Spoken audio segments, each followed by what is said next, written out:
aside from money, what else can I gain into network marketing? Nung nag-networking ako, to be honest with you, ang una kong talagang nakapag-inganyo sa akin mag-networking is income. Of course, gusto ko yung income, gusto ko magkaroon ng sasakyan, gusto ko mag-travel ng iba't ibang countries. Yun ang pinakauna. Pero as almost 8 years na ako sa pag-networking, ano yung magiging mo? Number one, you will gain lots of friends na positive. Kasi pera biro, kaya tayo nahihirapan yumaman. Akala natin kasi mahirap talaga yumaman. No, nagkataon lang.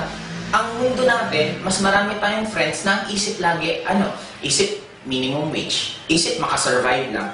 Bibihira tayo magkaroon ng friends na iniisip paano yumaman, yung pinaka-major goal sa buhay. Now, number one, you will gain lots of friends. Second, magkakaroon ka ng maraming access. Nakatulad sa akin, nung hindi pa ako nag-networking, hindi ako nagbabasa ng libro. Pero because of networking, since maraming tao na nagsasabi sa akin na pag ito, binasa mo tong librong to, magiging successful kapag ito, mas marami ngayon ako natututunan.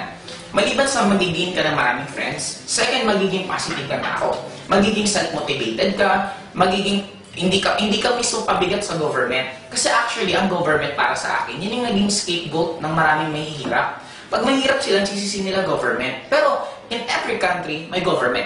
In every country, may mahirap, may mayaman. Ibig sabihin, hindi sa government ang problema. Ang nagiging problema nasa sa atin.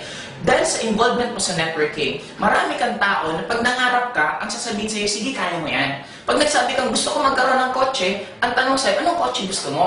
Kasi pag sa labas, pag hindi ka nasa mundo ng networking, pag pinag-uusapan kotse, kalokohan yan. Pag ikaw isang taong nangangarap ka na gusto mong yumaman, sasabihin sa'yo, ay, huwag ka nang mangarap ng mayaman kasi mahirap yumaman. In short, the difference sa nakita ko between networking and sa ordinaryong buhay, sa networking, lahat ng tao dito halos positive. And ang isa pang nakita ko dito, laging sasabihin sa'yo, sige, kaya mo yan, okay lang, diretso. Pero pag sa labas, puro negative, hindi mo yan kaya, mahirapan ka. Kaya yun ang pinakamagiging mo dito, actually, magkakaroon ka ng access, isa pa pala, marami kang dito na kumikita ng sobrang lalaki.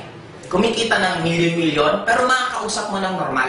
Unlike pag nasa traditional business ka or nasa employment ka, yung mga mayayaman halos bihira mo makausap.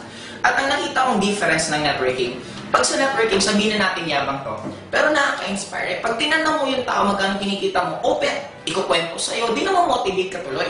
Kaya lang pag sa traditional business, pag tinanong ng negosyante, anong sagot lagi?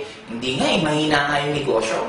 Araw-araw, buwan-buwan, taon-taon, lagi na lang mahina, pero hindi niya ginigib up yung negosyo niya. Actually, kumikita yon. Kaya lang, ayaw niya lang aminin. Kasi nga, sa traditional business, pag ininganyo mo yung tao na magtayo din ng negosyo mo, magiging kompetensya mo. Pero sa networking, no. Pag ang tao ininganyo at tinuruan ng ma-inspire, lalong magbo-boom at magbo-boom ang career mo. Kaya ang difference ng networking, simple lang. Sa lahat ng field networking, tuturuan ka paano mangarap ng malaki at mai-inspire ka lalo at magiging optimistic ang tao. Yun ang pinaka para sa akin naging valuable, maliban lang sa pera, yung nagkaroon ka ng access na maraming circle of friends na puro kayo positive.